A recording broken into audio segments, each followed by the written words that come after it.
আসছে নির্বাচনটি কেমন হবে এই আলোচনা সমালোচনায় রাজনীতিক কিংবা সাধারণের বক্তব্য মতামতে যখন বারবারই উঠে আসছে আইনশৃঙ্খলার ব্যাপারটি, তখন পুলিশ প্রশাসনের পক্ষ থেকে জানানো হচ্ছে তারা বাহিনীতে নতুন করে ৪,০০০ এএসআই নিয়োগের অনুমোদন পেয়েছেন।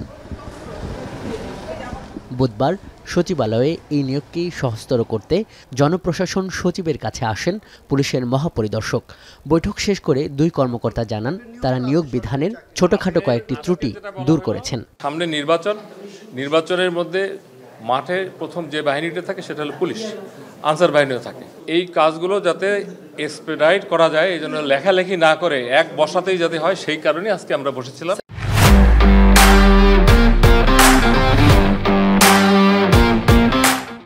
এখানে জনপ্রশাসন সচিবকে জানতে চাওয়া হয় নির্বাচনকালীন মাঠ প্রশাসন এবং নির্বাচন কর্মকর্তাদের দায়িত্ব নিয়ে।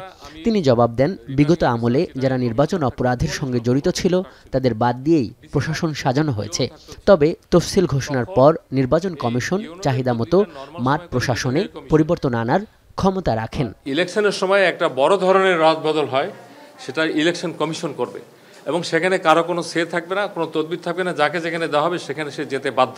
আমরা এই চ্যালেঞ্জটাকে মেনে নিয়েই অনেক ধরনের স্ক্রুটিনি করে আগে যারা এগুলোর সাথে জড়িত ছিল অথবা প্রোঅ্যাক্টিভ ছিল, ওভার অ্যাক্টিভ ছিল, এদেরকে এই তালিকার মধ্যে এরা কেউ নাই এবং থাকবে না। প্রশ্ন করা হয়, তাহলে নির্বাচনের দায়িত্ব পালনের জন্য নতুন করে ২,০০০ এএসআই নিয়োগ যথেষ্ট কি? আমরা তো ৮,০০০ এএসআই এর কথা বলেছিলাম, আপাতত আমরা ৪,০০০-এর বরাদ্দ স্যাংশন পেয়েছি, অনুমতি, সেটা প্রসেস করছি।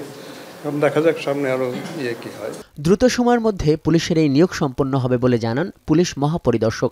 একই সঙ্গে জেলা ও বিভাগীয় পর্যায়ে পুলিশের কনস্টেবল পদে নিয়োগ অব্যাহত আছে বলে উল্লেখ করেন এই কর্মকর্তা।